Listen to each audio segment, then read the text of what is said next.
从头到尾眼睛瞪得大大的，就在看立法院的一举一动，越看越生气啊！国会是监督行政权，但是他的认知里面是立法院要被他监督，所以赖清德心中有没有任何民主的思想？没有，他就是一个独裁者。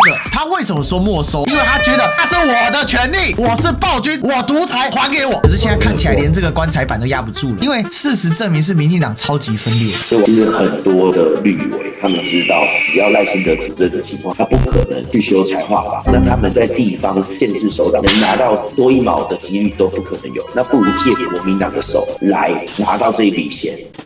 Ladies and gentlemen, welcome the host.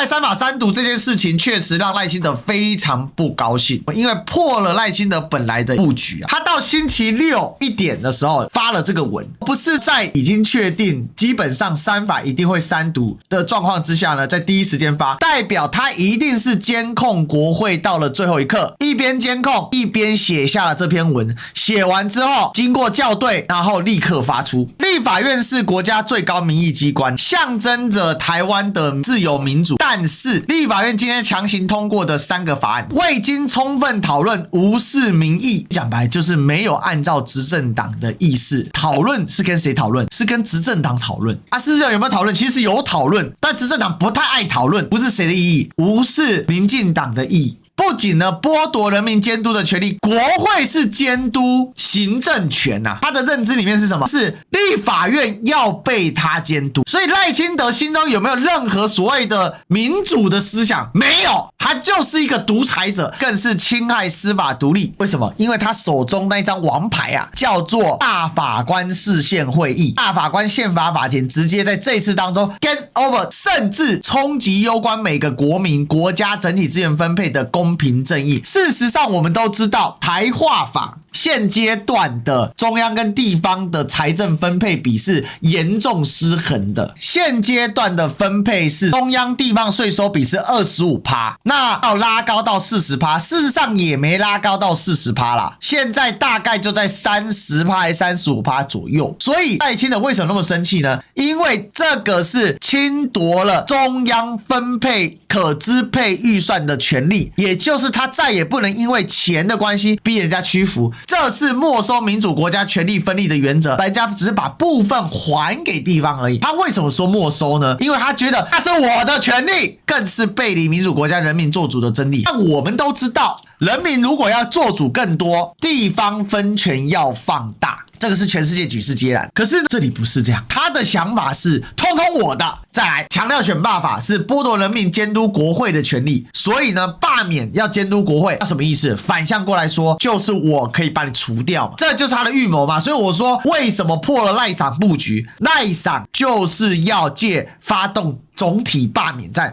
许智杰为了要争取高雄市长的初选过关，想要赖赏支持他，所以许智杰当时在黄伟汉的节目就把这件事给放出来了。而宪诉法和财划法这2项法案是我们每人息息相关，但都未经过朝野实质正当程序而强行闯关。简单来讲，他都不满意啦。再来讲到财划法，不是数字和公式计算，而是真真切切影响到我们每一个人的生计。哪里影响到生计？什么叫不是数字和公式计算？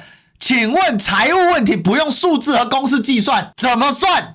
再来，事实上民党执政之后，中央不分颜色，透过统筹分配款、补助款、财政挹注等方面，自103年度的5468亿大幅成长到114年度的1兆151亿，地方政府财政状况明显好转，像是112年的收支成余达到648亿元。但是苏贞昌当年就讲说，2022年的财政剩余就已经到4964亿啊！你说是112年度的时候到了648亿，你这是明晃晃在打苏贞昌的脸吗？谁说谎啊？然后呢？今天立法院修正通过财划法，中央政府会少了数千亿的收入，那未来育儿津贴谁来发？私立大学补助谁来补？跨县市治水谁来做？跨县市捷运谁来盖？讲的好像各县市都不用分担一样，从以前到现在都是各县市要分担一部分，中央政府分担一部分，所以重点是钱嘛，人不在我身上，人北送嘛。要不然他讲什么？如果这些都要中央来做，那必然严重排挤国防预算。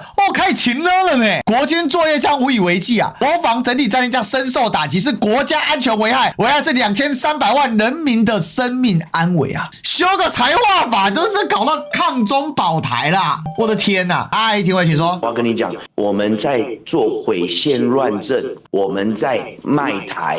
摧毁中华民国这些法案是民进党立委放水允许通过的。你可以看财化法在投票的时候，我们投出的是48票，国民党。我们当下很惊讶，怎么只有48？因为民进党51席。结果没想到，民进党他竟然投出46票啊！重点是黄国昌加码爆料，他说赖清德民进党立委其实想通过财化法，所以故意离席输给国民党。然后再来，他就直接点名啊，他说赖清德，我跟你讲，谁跑去哪里？其中有一个人，他跑去找吴乃仁。赖清德，你去问吴乃仁，周五晚上谁陪在你奶公旁边？他就说是跟你谈宇宙大爆炸的那一个。以民进刻意放水，然后在外面跟青鸟嘶吼：“哎呀，我们要更大的民主手段啊！”结果呢，你为什么不乖乖的站在那边，不费吹灰之力举手就好啦？所以其实的细思起来，民进党现在内部的危机，赖清德是透过把危机想要向外转嫁的，用所谓更大的民主，用青鸟来绑架民意的方式，想办法用先解决外部敌人来强压内部的团结。可是现在看起来连这个棺材板都压不住了呢。其中还有一个原因，绿委因为他们要选县市首长，他们有一点点担忧。第一个少了这些钱，第二个万一他有机会当选。他没办法多这些钱来用，对，所以这些绿委也会想说，哎呀，借着国民党的手，增加了我以后行政的资源，我为什么不要？其实这一这样看起来伤最大是赖清德，难怪这么的鸡飞狗跳，因为事实证明是民进党超级分裂的，因为这种事情在以前民进党怎么可能少一票？国民党酸他们来求职大会，赖清德气到把它写进他的贴文里面，你不觉得很好笑吗？所以你看，人民有监督的权利，不分政党，每一个人人民更不应该被善下，不应该被讥讽对待。然后你再来哦，民进党立院党团宣布，这3项法案将穷极一切的救济手段，死磕到底了，下令哦。行政院表示会依照宪法赋予权利，守护我们的自由民主宪政体制。来，地震来临，地方政府要自己非常的勇敢去面对。